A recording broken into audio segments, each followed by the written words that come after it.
Magandang araw mga kakuneho. Ayan, so ang tatalakayin natin ngayong araw ay ano nga ba ang aking gagawin kapag ang inahing rabbit ay hindi napapadede ng maayos yung kanyang kits.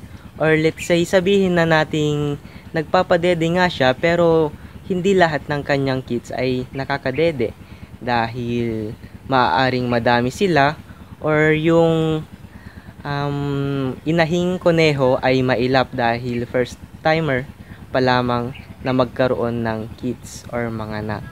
Ayan, so ituturo ko sa inyo yung mga basic procedure or step kung paano natin mapapadede yung kids para mabuhay sila. Ayan, so kung ikaw ay bago pa lang sa aking YouTube channel, huwag mong kalimutang i-click ang subscribe button at i-click mo na rin ang ring bell para lagi kang updated sa mga video na aking pang ilalabas. Ayan, so tara, samahan nyo po kami.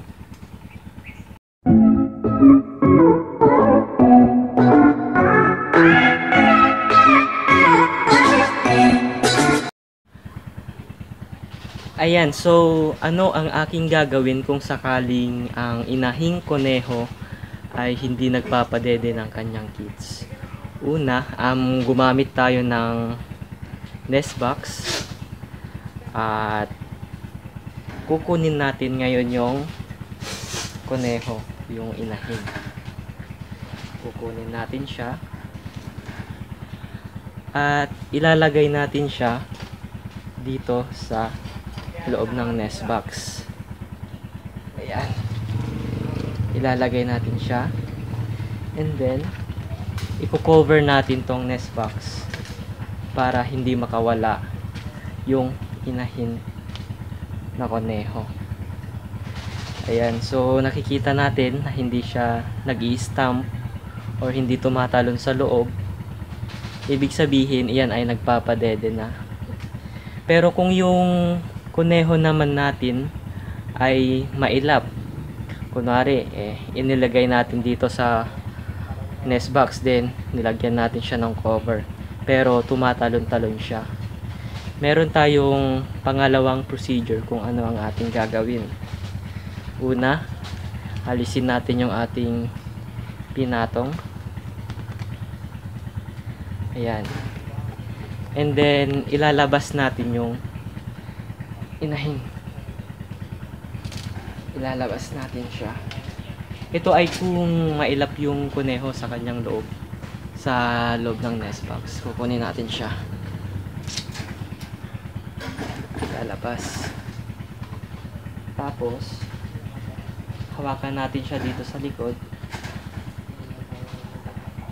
at itataas natin siya gaya nito. And then kukuha tayo ng kits individual at ipapasuso natin ngayon or ipapadede gaya nito. So kung mailap siya, mag-iingat tayo kasi baka makalmot tayo. So in 2 minutes ganon, individual nating mapapasuso yung kanyang anak, ay okay na yun sa kanila, busog na yung kids na. So, kung madami naman yung rabbit natin at hindi natin kaya na gawin yung ganon dahil madami yung ating kuneho, ang ating gagawin ay i-cover na lang para mapadede yung mga kids. Ayan, so ganon yung dalawang procedure kung paano magpadede ng kids. Ayan, so kung ayaw naman magpadede nung inahin na kuneho, wag po natin siyang pilitin or wag po natin siyang titignan dahil baka po ma-stress. Dahil baka hindi lang po natin namamalayan yung pagpapadede ng inahin ng kuneho.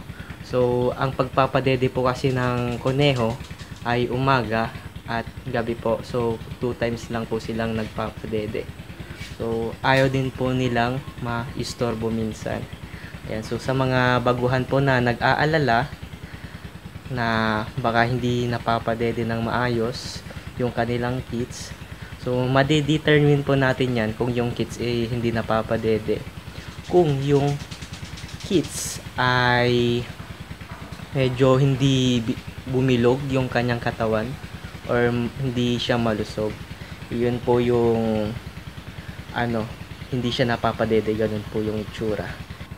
Ayan, isa rin na sanhi kung bakit hindi napapadede ng maayos yung kids ay maaaring una, madami yung anak ng koneho, or yung koneho ay first time pa lamang na magkaroon ng anak. Yun po yung sanhi ng hindi pagpapadede ng ating mga koneho.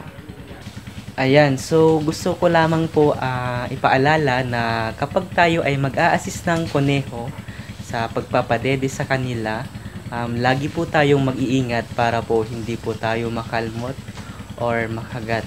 Dahil po yung ibang koneho ay minsan po merong attitude na kung first time pa lang po niya, meron pong nangangagat at nangangalmot. Ayan, so lagi po tayo mag-iingat. Then alam po natin kung ano yung proper ng paghawak ng koneho bago natin i-assist yung kids sa pagpapadede. Ayan, so kung malaki po yung, or let's say madami po yung ating koneho, hindi na po natin magagawa yung pag-a-assist individual kasi po masyado na pong hassle sa time. So i-observe na lang po natin kung napapadede nga ba ng husto or tama yung kids. Kasi po baka nababahala lamang tayo na baka hindi sila napapadede, pero napapadede naman sila. Dahil yung sinabi ko nga po kanina na umaga at gabi lamang po nagpapadede yung mga koneho, at minsan ayaw po nilang nakikita pag nagpapadede para hindi po sila ma-stress. Ayan, so yung pag-a-assist lamang po, yun po yung kung masyado ng mahina, or let's say mahina na talaga yung kids, ganun po yung pag-a-assist sa kanila. Then kung ganun po kaliit, or let's say 2 days old pa lamang po siya, wag po natin siyang painumin ng tubig or kahit ano, wag po natin siyang painumin ng kahit gatas, dahil mas lalo pong manghihina yung kids, dahil maaari itong magtae na or magbo-bloat po yung kanyang tiyan. So baka mapinsala po yung ating rabbit. Ayan. So madami po kasing nagtatanong kung ano yung kanilang gagawin kung hindi nga napapadede. Nagtatanong po sila kung pwede bang painumin ng tubig or gatas. So hindi po. Mas maganda pong gawin natin yung pag-assist gaya po ng pinakita ko kanina. Ayan, so libot muna tayo dito sa rabbit tree. So madami na ding nanganak ngayon, pero wala pa tayong pang out kasi malilit pa lang sila kakapanganak. So maybe next year, yeah, meron na tayong pang out. Yan, so nakikita po natin to, itong nasa loob. Putsakan po natin. Malulusog po yung mga yan. Yan. Ganyan po yung malulusog, medyo mabilog yung kanilang katawan. So itong New Zealand na to ay na stud ng galing sa Indonesia. So itong anak niya is merong 50% na Indonesian na lahi. So ito ay white New Zealand. Yan, so yan. Talo muna natin. And then ito na yung project natin last time. Hindi ko napakita sa inyo dahil ilang araw din akong di nakapag-vlog. Pero ito yung ginawa natin, na ang flooring niya is yung kawayan. So napamahayan na ng mga koneho. So ito sila. Then less hassle na yung paglalagay ng kanilang damo dahil meron tayong grass rack na nailagay. Yan, so itong line pa lamang po yung nalalagyan natin. Yung iba hindi pa na modify, gawa ng madami itong koneho na ating inaalagaan. Ayan. So, yan. Meron half month. So ito ay mga 14 to mga 3 weeks old na mga kunya. Ayan, kakapanganak.